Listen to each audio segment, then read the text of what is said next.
Bonsoir à toutes et à tous, bienvenue dans votre journal télévisé de 22 heures. Voici les grands titres de cette édition.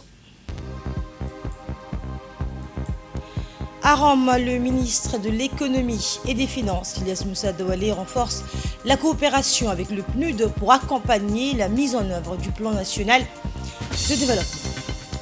Et l'ONARS a réuni ce matin les partenaires nationaux et internationaux pour préserver les acquis du cadre d'action global pour les réfugiés face à la baisse des financements humanitaires.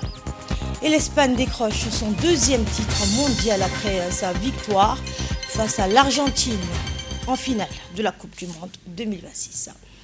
Nous ouvrons cette édition avec la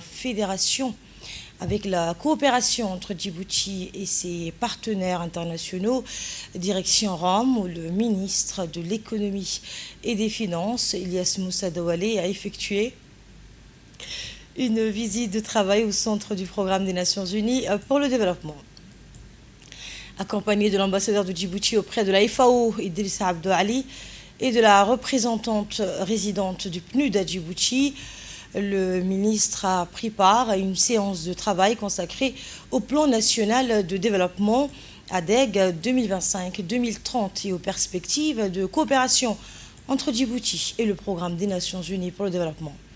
À cette occasion, M. Ilyas Moussa Douale a présenté les grandes priorités du gouvernement en matière de développement économique, d'industrialisation et de gestion durable des ressources naturelles. De leur côté, les responsables du centre du PNUD ont exposé les outils et les mécanismes d'appui mis à la disposition des États pour accompagner leur politique de développement. Les échanges ont principalement porté sur les possibilités de soutien technique et financier du PNUD en faveur des projets inscrits dans le cadre du PND-ADEG. Les deux parties ont également évoqué le renforcement de la coopération sud-sud, le partage d'expériences internationales ainsi que les initiatives visant à promouvoir l'emploi des jeunes et à accélérer la diversification de l'économie nationale. Et au terme de cette rencontre, Djibouti et le PNUD sont convenus de poursuivre les consultations techniques afin de préciser les modalités de leur coopération et d'accélérer la mise en œuvre des actions prioritaires du plan national de développement ADEG. Toujours dans le domaine de la coopération internationale, focus à présent sur la protection des réfugiés, préserver les acquis du cadre d'action global pour les réfugiés malgré la baisse des financements internationaux. C'est l'objectif de la réunion élargie du comité du cadre d'action global pour les réfugiés qui s'est tenue ce matin au Palais du Peuple.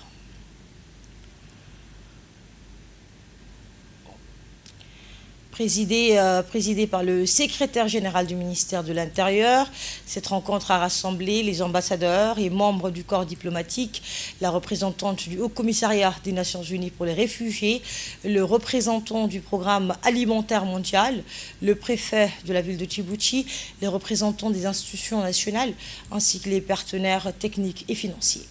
Organisée par l'Office national d'assistance aux réfugiés sinistrés, l'ONARS, en partenariat avec le HCR, cette réunion intervient dans un contexte marqué par une baisse sans précédent des financements humanitaires, une situation qui menace les progrès accomplis ces dernières années en faveur des réfugiés et des communautés d'accueil. Depuis la création de l'ONARS en février 1978, la République de Djibouti poursuit sa tradition d'accueil et de protection des personnes contraintes de fuir les conflits et les persécutions. Aujourd'hui, le pays accueille près de 35 000 réfugiés et demandeurs d'asile, soit environ 3,5% de sa population, tout en apportant chaque année une assistance à plus de 500 000 migrants vulnérables en transit sur son territoire. Et les participants ont dressé un état des lieux, des conséquences de la diminution des financements sur plusieurs secteurs essentiels, notamment la sécurité alimentaire, la santé, l'éducation, l'eau et l'assainissement, la protection, les services communautaires, ainsi que la documentation des réfugiés. Ils ont également examiné les actions de plaidoyer engagées par le gouvernement et ses partenaires afin de mobiliser de nouvelles ressources et de préserver les acquis du cadre d'action global pour les réfugiés. Les travaux se sont achevés par une présentation du secrétaire exécutif adjoint de l'ONARS, Hussein Mohamed Chardé, consacré aux 4 objectifs du cadre d'action globale pour les réfugiés: alléger la pression sur les pays d'accueil, renforcer l'autonomie des réfugiés, favoriser des solutions durables et créer les conditions d'un retour volontaire, sûr et digne lorsque les circonstances le permettent. Et vous l'avez vu à l'image, la réunion s'est conclue par une photo de famille réunissant l'ensemble des participants, symbole de leur engagement commun en faveur d'une réponse concertée, durable et solidaire pour la protection des réfugiés et le soutien aux communautés d'accueil. Dans son allocution d'ouverture, le secrétaire exécutif de l'ONARS, M. Mohamed Ali Kamel, a adressé un état des lieux des défis auxquels est confronté le système national de protection des réfugiés. Écoutons-le. Notre réunion se tient dans un contexte particulièrement préoccupant. Jamais les déplacements forcés n'ont atteint un niveau aussi élevé dans le monde. Dans le même temps, les financements humanitaires connaissent une baisse sans précédent, remettant en cause les acquis réalisés au cours des dernières années dans de nombreux pays d'accueil, dont Djibouti. Cette vision traduit la conviction que les réfugiés ne doivent pas être considérés uniquement comme des bénéficiaires d'assistance, mais également comme des acteurs du développement, capables de contribuer à la croissance économique et à la cohésion sociale lorsqu'ils disposent des moyens nécessaires, bien entendu. Grâce aux efforts conjoints du gouvernement, du HCR, des agences des Nations Unies, de la Banque mondiale, de l'IGAD et de l'ensemble de nos partenaires, des progrès significatifs ont été accomplis. Les investissements réalisés dans les régions accueillant les réfugiés bénéficient aujourd'hui également aux communautés hôtes, illustrant concrètement l'approche de développement prônée par le Pacte mondial sur les réfugiés. Cependant, ces acquis sont aujourd'hui gravement menacés. Depuis la réduction drastique des financements humanitaires intervenue à partir de juin 2025, la situation s'est considérablement détériorée. Malgré l'appel international à la mobilisation de ressources lancé conjointement par le gouvernement de Djibouti et le HCR le 3 août 2025, les financements attendus n'ont toujours pas été mobilisés à la hauteur des besoins. Le gouvernement reste pleinement engagé, mais il ne peut à lui seul supporter durablement le poids financier de cette responsabilité internationale. Et la représentante du Haut-Commissariat des Nations Unies pour les réfugiés à Djibouti, Mme Sandrine Desamours, a pour sa part salué le leadership du gouvernement djiboutien et réaffirmé l'engagement du HCR à poursuivre son accompagnement malgré un contexte financier particulièrement difficile. Nous l'écoutons. Tout propos à adresser mes vifs remerciements à son Excellence Monsieur Ismaël Omar Guelleh, président de la République de Djibouti, qui a bien voulu, dans un élan de solidarité exceptionnel, organiser premièrement l'appel à l'action, à la solidarité qui a été lancé l'année dernière, conformément à l'esprit du Pacte mondial sur les réfugiés. Cette réunion-ci du comité élargi du cadre d'action globale pour les réfugiés s'inscrit directement dans le contexte de l'action à l'appel qui a été fait l'année dernière. Je tiens aussi à exprimer ma gratitude au gouvernement de Djibouti et particulièrement au ministère de l'Intérieur et au ministère des Affaires étrangères et de la coopération internationale. La République de Djibouti demeure un acteur de premier plan en matière de protection internationale des réfugiés dans la région de la Corne de l'Afrique. Fidèle à ses engagements internationaux et à sa tradition hospitalité, le gouvernement poursuit la mise en œuvre du cadre d'action globale pour les réfugiés, souvent connu sur le nom CRRF en anglais. Et clôturant les travaux, le secrétaire général du ministère de l'Intérieur, M. Souleymane Moumine Roble, a réaffirmé l'engagement constant de la République de Djibouti en faveur de la protection des réfugiés. Je propose de l'écouter.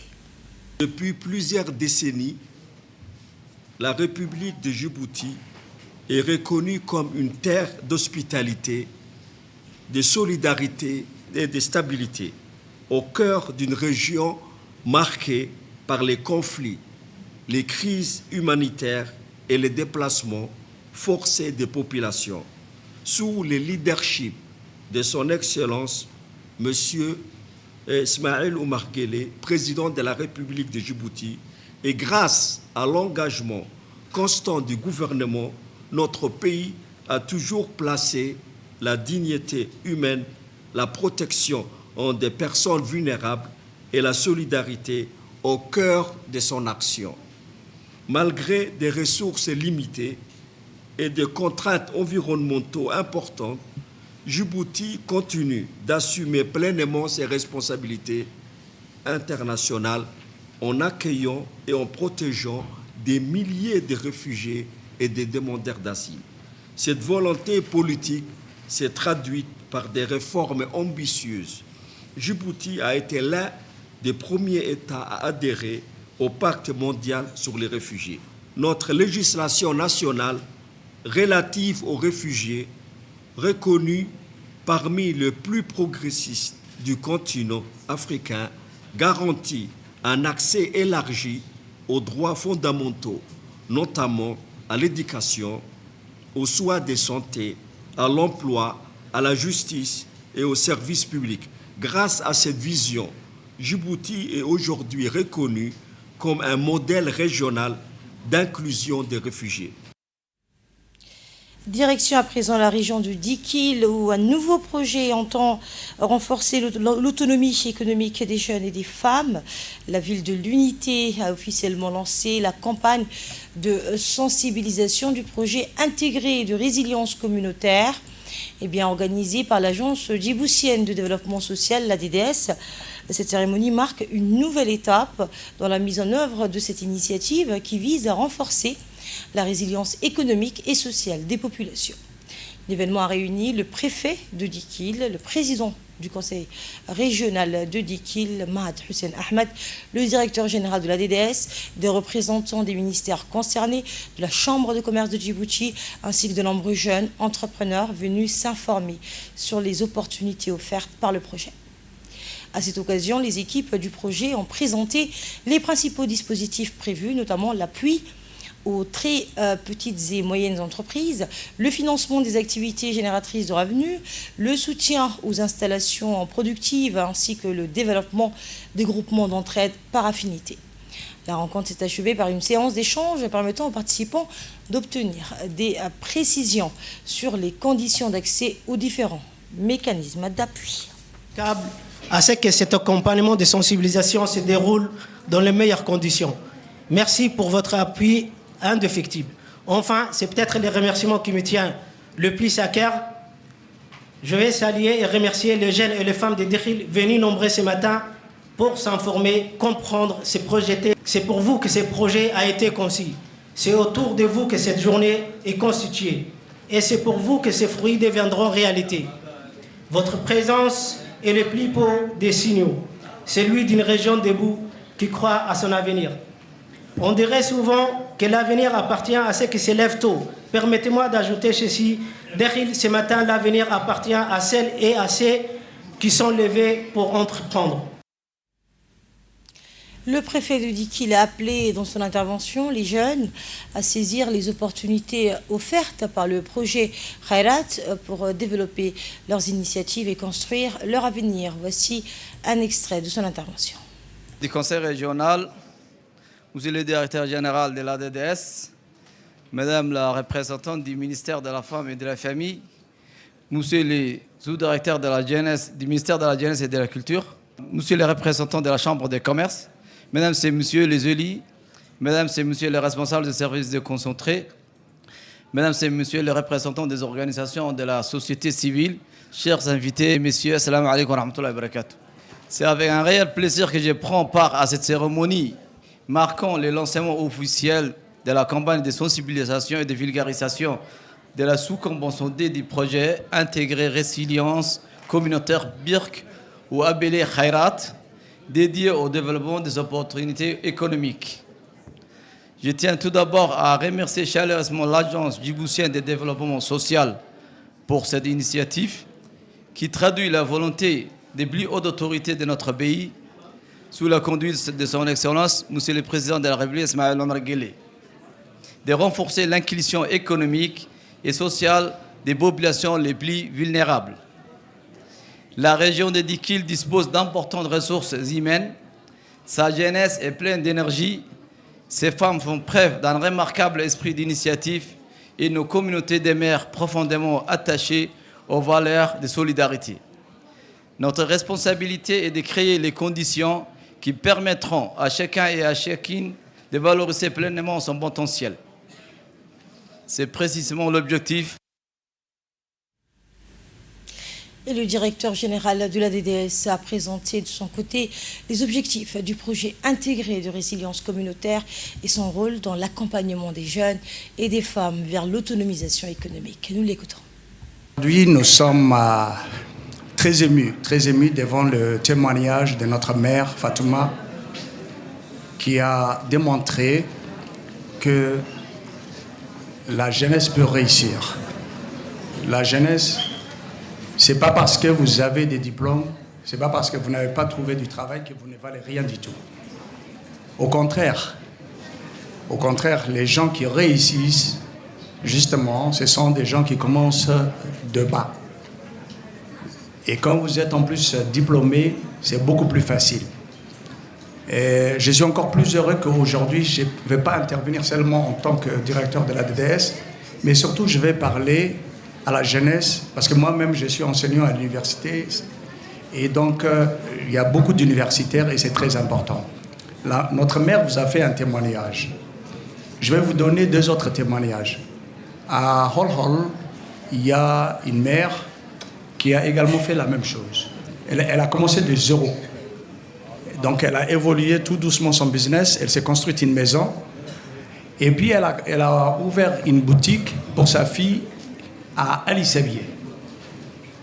Elle avait également un fils qui est universitaire, qui est rentré de l'université avec sa licence et qui est revenu à Hol Hol. Aujourd'hui, le business qu'elle lui a créé, il est le représentant exclusif de Wafi et de D-Money. Et donc, tous les réfugiés, les militaires, il y a énormément de gens à Hol Hol qui utilisent ces services. Et donc, vous voyez, on peut vraiment partir de zéro et créer quelque chose. À Tadjoura, il y a une jeune fille, orpheline de mère, qui également a adhéré au groupement d'entraide et d'affinité. C'est elle-même qui élevait ses 2 frères. Donc finalement, elle se construit une petite boutique en adhérant au GA. Et elle a emprunté de l'argent. Elle a acheté un Bajaj pour un de ses frères. Et c'est elle qui tient la comptabilité. Le soir, il leur ramène l'argent et elle le rembourse. Une fois qu'ils ont remboursé intégralement le Bajaj, elle a emprunté encore 1 million et quelques.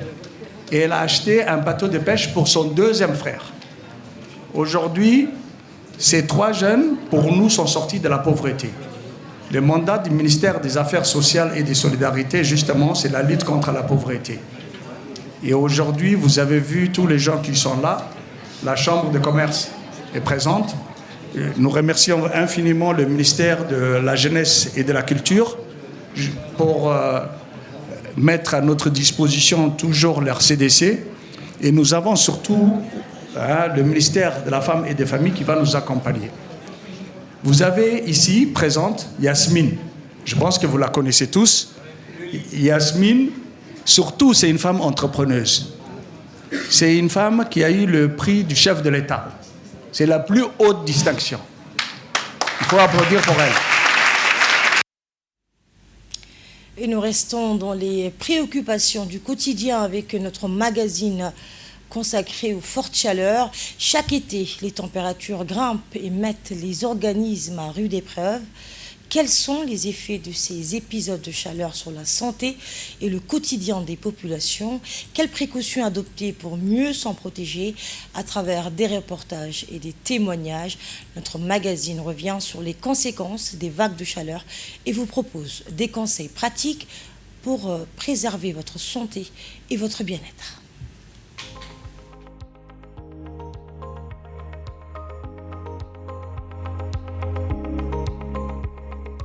La République des Djibouti connaît ces jours-ci une vague de chaleur sans précédent, avec des températures dépassant les 40 degrés, surtout dans la capitale.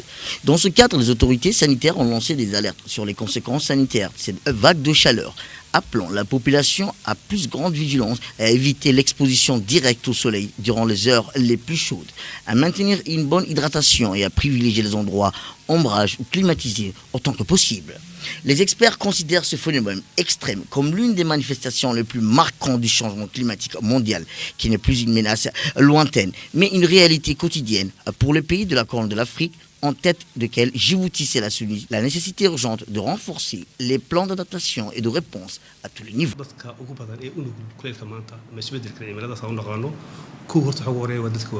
Nous vivons cet été des conditions climatiques exceptionnelles, caractérisées par une vague de chaleur inédite où les températures ont enregistré des niveaux supérieurs à la normale. Cette situation est très préoccupante, notamment en raison des risques sanitaires majeurs qu'elle engendre, surtout pour les populations vulnérables comme les personnes âgées, les enfants, les patients souffrant des maladies chroniques telles que le diabète, l'asthme et les maladies cardiaques. Ces groupes sont particulièrement exposés aux conditions liées à la chaleur, telles que le stress thermique ou le coup de chaleur, qui peuvent mettre leur vie en danger en l'absence des mesures préventives adéquates. Au-delà des conséquences sanitaires, les effets de la vague de chaleur se répercutent aussi sur l'environnement et l'économie. La hausse importante des températures accélérées, la désertification dégradée, la couverture végétale et réduit les superficies agricoles impactent directement la sécurité alimentaire nationale.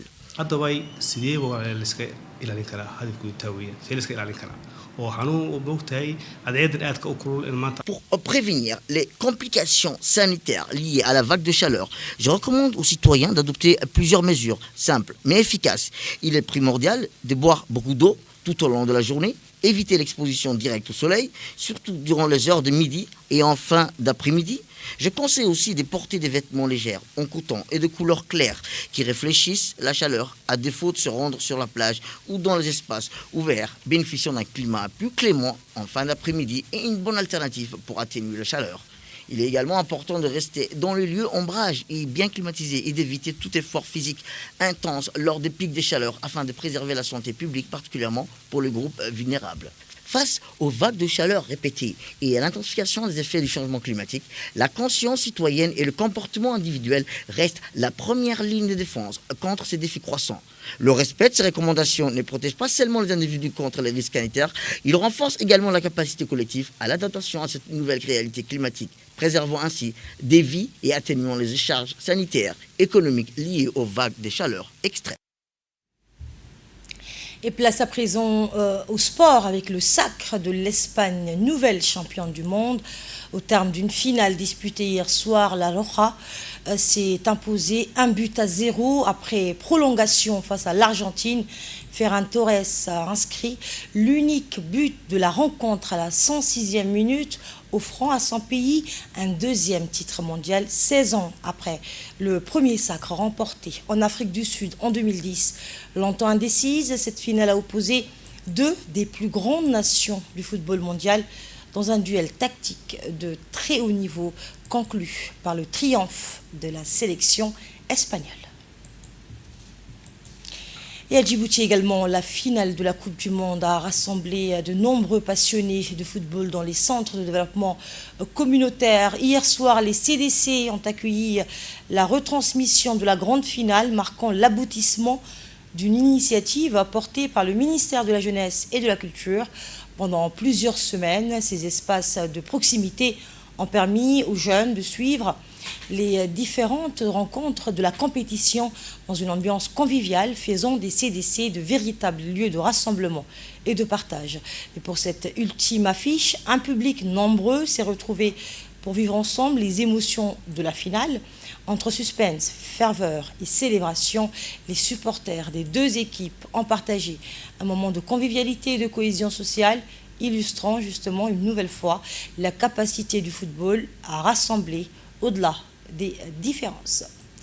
Et dans l'actualité diplomatique, l'Éthiopie assure depuis le 16 juillet dernier la présidence du Conseil des ministres de l'Organisation des pays d'Afrique, des Caraïbes et du Pacifique. Addis Abeba entend renforcer la coopération sud-sud, promouvoir les investissements et porter davantage la voix des pays en développement sur la scène internationale. Et enfin, direction Shanghai, où le sommet mondial de l'intelligence artificielle réunit dirigeants, chercheurs et entreprises technologiques autour de l'innovation, de la gouvernance et de l'usage responsable de l'IA. Les participants appellent à renforcer la coopération internationale pour accompagner le développement de cette technologie face aux défis numériques et économiques. Et c'est la fin de cette édition. Merci de nous avoir suivis. Excellente soirée à toutes et à tous.